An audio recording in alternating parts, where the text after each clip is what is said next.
The more people you can lead, the more money you're gonna make. That's what it comes down to. Doesn't matter if you were born a leader, doesn't matter if you just have become a leader, it doesn't matter if you feel right now that you're not a leader, but you need to step up and become a leader, because all leadership is something that you do.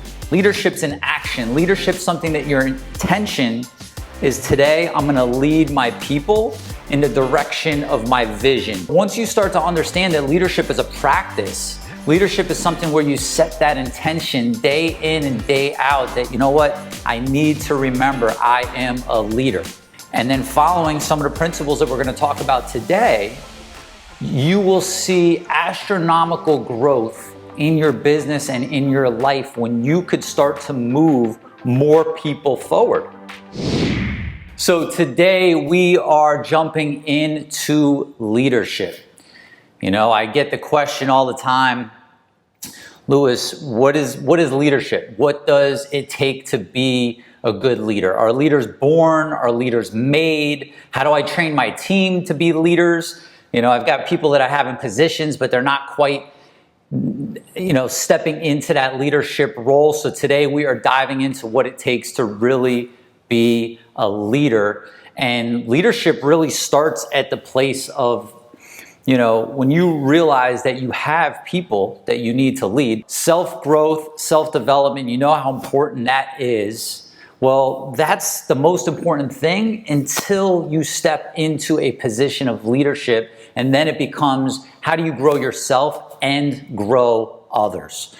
This is something that, we have to be intentional about.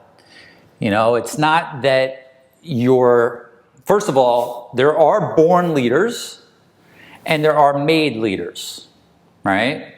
Doesn't matter which one you are. Doesn't matter if you were born a leader. Doesn't matter if you just have become a leader. It doesn't matter if you feel right now that you're not a leader, but you need to step up and become a leader, because all leadership is something that you do.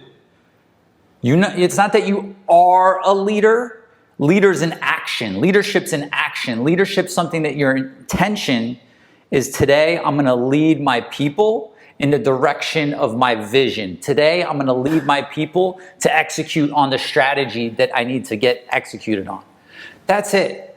So once you start to understand that leadership is a practice, leadership is something where you set that intention day in and day out that, you know what, I need to remember I am a leader. And then following some of the principles that we're going to talk about today, you will see astronomical growth in your business and in your life when you could start to move more people forward. The more people you can lead, the more money you're going to make. That's what it comes down to. So whether that's for you, whether you have a manager that's like, hey, I want to step up. I want to make more money. What do I need to do? Your response is, you need to be able to lead people. You need to be able to lead and manage people and processes. The more someone can take a group and lead them, the more valuable they're going to be to you and your company, right? The more that you could accomplish. So it's not that you just want to be a leader and have a bunch of followers. You want to be a leader and you want to grow other leaders with you. Right? Cultivate that leadership. So the leadership conversation is just, it should be there all the time. And sometimes I forget that, right? Sometimes I'm sure some of you forget that. But we need to remember that, whether we need a daily reminder in our phone, whether it's the first thing that pops up on our computer, whatever it might be, we need to know that leadership is something we need to be very intentional about day in and day out. And it's hard, right? There's a gift and there's a curse of leadership. Sometimes you just want to, there were times where I didn't want to lead. I remember walking into my office once we built it up. In order to get to my office, I had to walk through the call center, 60, 70 people in there. And there were days I didn't even want to say hello to anybody. I just wanted to kind of like sneak my way in, but I couldn't. Right? So I had to turn on that leadership to get to that place. And there's a funny thing about, motivation, right? If you don't have the motivation for leadership, one of the best things you could do to get motivation with anything is to take action. So that simple act of having to force myself to walk through the office as the leader, conducting myself as the leader, carrying myself as the leader, acknowledging people as the leader, set the tone for the rest of the day. Because action precedes motivation. Motivation, we can't wait for that to strike to say, I'm not motivated to be a leader today. We put one foot in front of the other, we take the steps that we need to take, and trust in the process that we will get to where we need to be a leader. When I started my moving company, I was thrown into the situation. I mean, I threw myself into the situation, but now all of a sudden I had to lead movers. I had to lead office staff, right? I had to lead the customer to book their move with our company. And that created a training ground, if you will, for me to see what was working and what wasn't working. And I didn't really put much thought to it at the beginning of, this is leadership, I'm leading, I didn't go read leadership books or anything like that. I just knew I needed to get everybody moving in the direction that I needed them to move in to be able to carry out the vision that I had. And so now after, that was 21 years ago, I look back and I'm like, okay, these are the principles that have allowed me to really drive change in people, allow me to, cultivate leaders every step of the way. Take someone that's a mover, turn them into someone that owns their own office. Take somebody that just came in an entry-level position and put them in charge of running a company, or help them build their own company, or become a partner and build a company for me.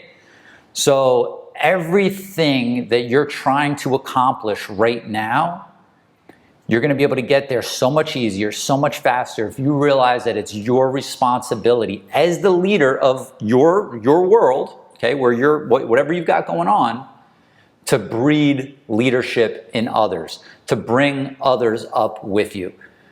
Too often we just depend on, we hope that when we give someone the job, they're just going to step up and show initiative. And it's so rare that happens that we end up disappointed.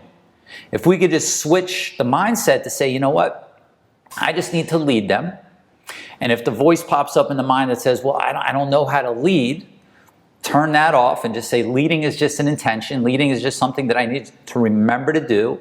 I'm just trying to get them to go in the direction of my vision. And the steps I'm going to share with you today, you got this, right? This is an everyday practice. You're not going to, I'm a leader overnight. I'm growing every day as a leader. I'm trying to become better as a leader. I'm trying to make sure that I help everyone in my life become a leader, from, my team, to my family, to my friends, to my daughter on the playground. Like, it's about leadership, and it's not about you're either a leader or you're a follower, right? We've got to be students always, right? So I'm a leader and a follower, right? If I'm following what's working, and then I'm leading the charge on my mission and my life. So look, the first thing is, you've got to be able to embrace the balancing act. Embrace the balancing act. You've got a lot of conflicting demands. You've got to be able to balance the short term and the long term. It's like we've got a lot of people in the moving business that summertime, it's busy, it's crazy, it's more intense than any other time of the year.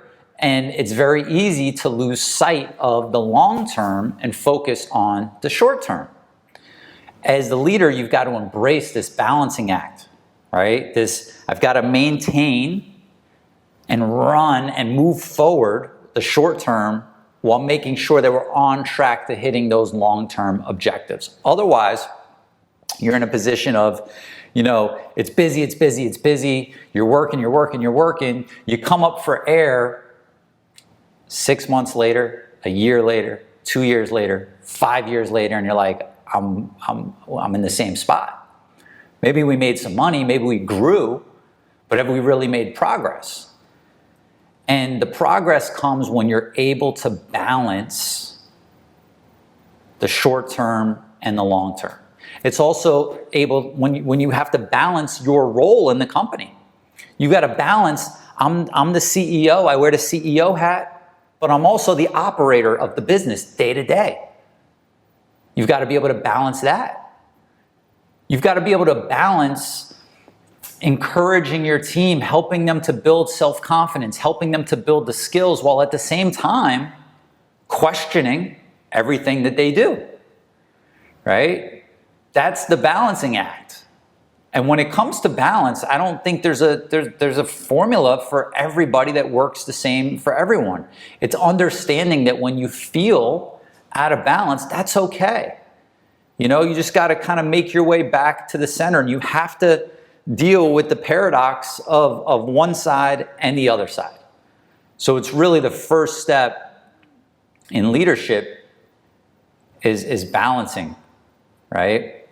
Making sure you're embracing that, not looking at it like, oh, I wish I had more time to work on the business and not in the business.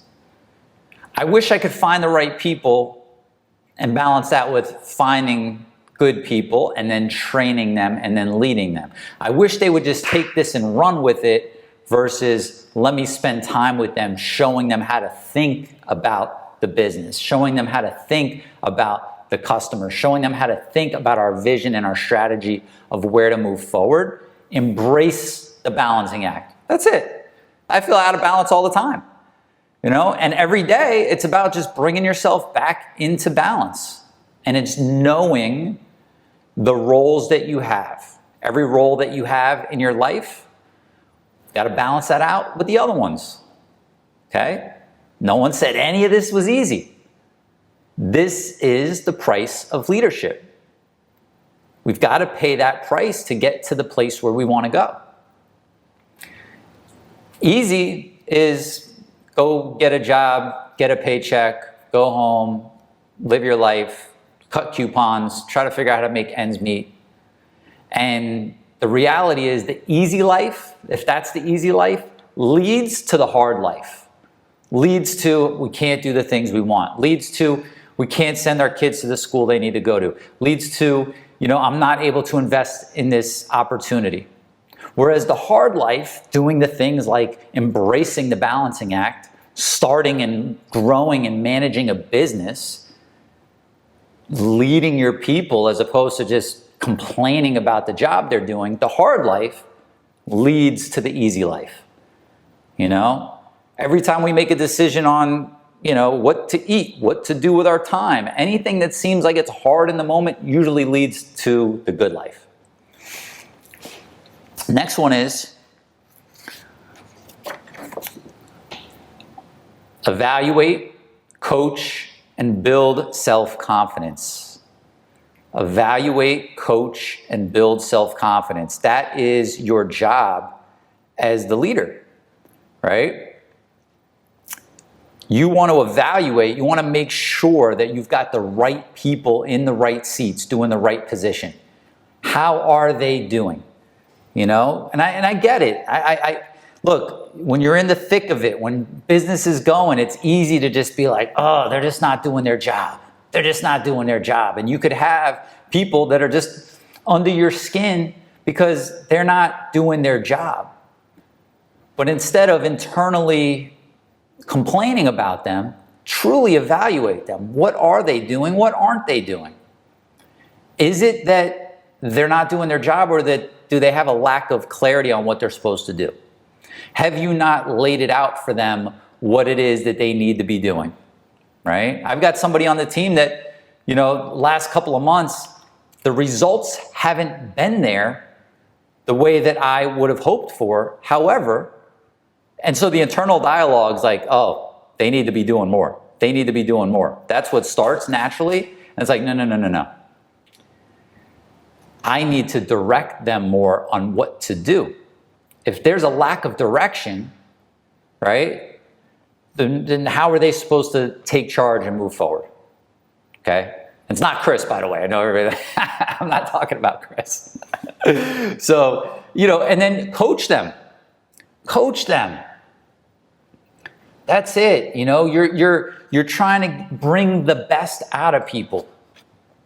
right? Any good coach brings the best out of people, whether it's a John Wooden or a Vince Lombardi. Like, they bring the best out of people. That's why you see great coaches come in and take teams that are okay and really get them to that next level. Coach them, critique them, right? We can't be afraid to critique our team and let them know where they can make improvements. And if you feel that feeling of like, I don't want confrontation, whether you've acknowledged that that's what it is or not, a lot of us have that. I mean, I feel it come up when I know I need to say something to somebody about their performance that's not something positive. I feel it come up where I don't necessarily want to say it, but I know it's a coaching opportunity. And if I come from a place of caring, if I come from a place of true coaching and not from a place of anger or resentment, I'm going to help them see a better way of doing things, and they're going to get on track. It works almost every time, and part of the evaluation is realizing, hey, I've been coaching them, but they're not getting on track.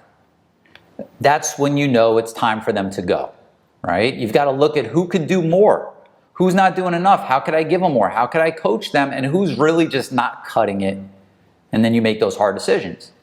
And then you've got build self-confidence. I realized this years ago that my coaching seemed to come across like a tough coach. And I was kind of beating them down a little bit with words, It's just like, look, this is wrong, that's wrong, this is wrong, that's wrong, with the hope that they would go, oh, I need to stop messing up. Okay, let me become a different person now without any skills, tools, or reinforcement on how to do that. And it doesn't work, right?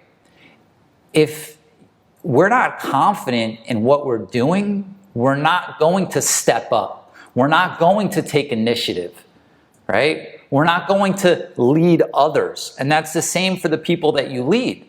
So not only do you need to protect your confidence every single day, you need to help your team build self-confidence by giving them the tools, the reassurance, showing the proof of what's working. Acknowledge them when they're doing a good job. I'm naturally terrible at this. Naturally, I'm not good at telling somebody when they're doing a good job. It doesn't come to me. It's just like, oh, you're doing a good job. You're doing what you're supposed to do, right? And I know a lot of you may feel that way as well. But the reality is, think about your team as, they're not only like, you're the gardener there, right? You're planting seeds, you're nourishing seeds, you're helping that grow. And that self-confidence is huge to be able to get you to that place where you need to be and cultivate leaders, right? You don't want to cultivate a bunch of people that's like, okay, yes, I'm sorry, I know I messed up. I'm sorry, I know I messed up. So think about when you're talking to them, okay? And it's like, you might say, Louis, well, what do I say? You know what to say. You know what to say.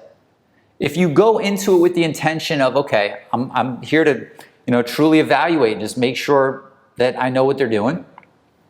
I'm going to coach them when I have an opportunity, right? Everything they do wrong is an opportunity for coaching. Your family, your team, anybody that you're in a position of leadership with. But also make sure that you're not leaving them in a lower place than where you found them. After those coaching opportunities, make sure you've got something to bring them back up and build that self-confidence. The next one, see, live, and breathe the vision. See, live, and breathe the vision. Okay, your role is to create the vision of where you want to take your company. Okay? You've got to be able to communicate that vision with amazing clarity and consistency. Let me say it again. You've got to be able to communicate the vision of where you're going with amazing clarity and consistency. It's not enough to have a meeting and say, here's the vision, guys, here's where we're going. It's every day, right? It's every day. In each and every opportunity, every engagement that you have with somebody on your team, you know, I was in the moving business, you're in the moving business, it's like, hey, look, the vision for this company is we're gonna be not only the biggest, but the best moving company in this city where every single customer becomes a raving fan. What does that mean? Look to your team. What does that mean? Your team should be able to know the answers to when you're discussing your vision and you say, what does it mean to create a raving fan for every customer? You should be able to go wake them up at their house in the middle of the night. What does it mean to be a raving customer? And they're like, and they know what it is. I'm not being dramatic. I'm not being overly ambitious about this. This is real. This is how you create movements. This is how you get people going in the direction you want them to go. And it's not just for your upper level management. It's everybody. You know? Like when I had the moving company, I didn't express my profit or even revenue desires and vision and strategy to the movers and the drivers and the helpers, or even salespeople. You know, so there's levels of what you disclose, but everybody, all the way down to the lowest level position in the company or contract or whoever it is, should know the vision of the outcome of what it is you're after. Otherwise, they don't know. You can't assume that your team just knows, hey, we're supposed to be out here doing a really good job. We're supposed to act professional. The customer, when they're done with us, is supposed to feel this way. They're supposed to think this about us. If someone were to ask how we did, they should be able to say this. Communicate clearly and consistently. All right? And then see, live, and breathe. Let them see it from you. And when people are actually seeing, living, breathing the vision, recognize them, reward them. You know, we don't always have to have some structured bonus system, some structured compensation plan, right? You see somebody doing something, reward them. Reward them. Send them a little gift. You know, I do this all the time. My team's doing a good job. I find something I like and I'm like, you know what? Let me send it to them as a gift. Or just the recognition of knowing they're doing a good job, again, builds that self-confidence. When people feel like they're doing meaningful work, it's such a motivator. It's such a motivator for them. You know, we think that we need to dangle all this money out in front of them, but the reality is just them knowing that they're part of something meaningful, just them knowing that what they're doing doesn't go unnoticed or taken for granted, will motivate them to do more. It's in the human condition. We want that reassurance. We want to know that we have some significant part to play in what we're doing and that the time we spend during the day is meaningful. All right. Exude positive energy and optimism.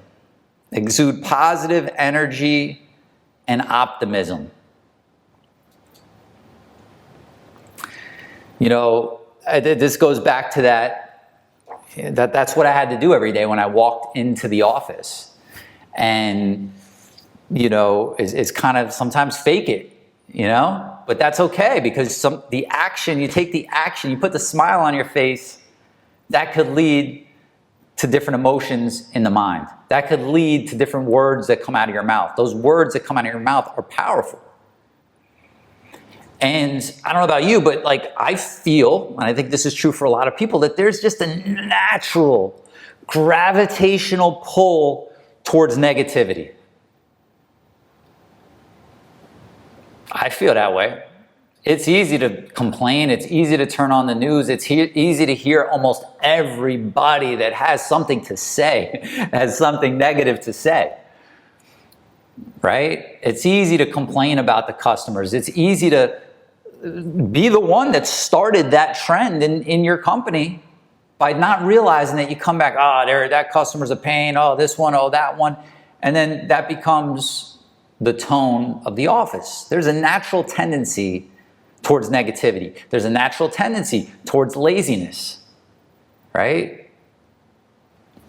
So what we need to do is we need to make sure that we're exuding that positive energy, that optimism. That doesn't mean that we sugarcoat anything. That doesn't mean that it's like, hey, we had the worst month ever last night, but it's okay, guys. Like, we don't do that. But what we do is we make sure that we take a positive approach of like, look, we're not beat down. Whatever happened to us, happened to us. But now, what are we going to do about it? How are we going to make positive change? When you take situations that happened that weren't good and you let your team see that you're not just like, oh, poor me, poor us, man, if we only got that contract, if we would have been able to hire more people, oh man, if we would have been able to, if they see that, that's what they're going to feel, right? Energy is a big thing. And the leader exudes that energy and it trickles down through the whole company. So we've got to be able to address challenges, but address them in a way like, all right, look, it is what it is. We learned from our mistakes. Here's what we learned, but let's move forward and show optimism for what's coming. If we're sitting here and our team is hearing us and seeing us worry about what's going to happen 3 months from now, and not turning that into a plan of action with optimism, that's how they're going to feel. Nobody wants to head into battle already feeling defeated. It's a recipe to lose, right? So you've got to exude that positive energy and optimism. When I come on this and I'm jumping, I'm dancing, I'm smiling, this is something I learned over the years. This was not me when I started the moving business at 19. Not at all. But I recognized the impact that had on everybody else. And I recognized that, you know what, I could just fake it until it feels right. And then once it feels right, you start to come from a place of like, wow, this is actually more beneficial than bitching and moaning about what's going on and what's happening and who didn't do what right and why this didn't happen. And you become more effective. And then you're naturally just in a different place because you recognize that positive attitude actually changes your quality of life and your daily life experience, and it will do that for your team as well. And it trickles down. Hey, my friend, before you go, you've got to hurry and watch these next few videos over here. They will absolutely help you take your moving company to the next level. Go watch them now, and I'll see you over there.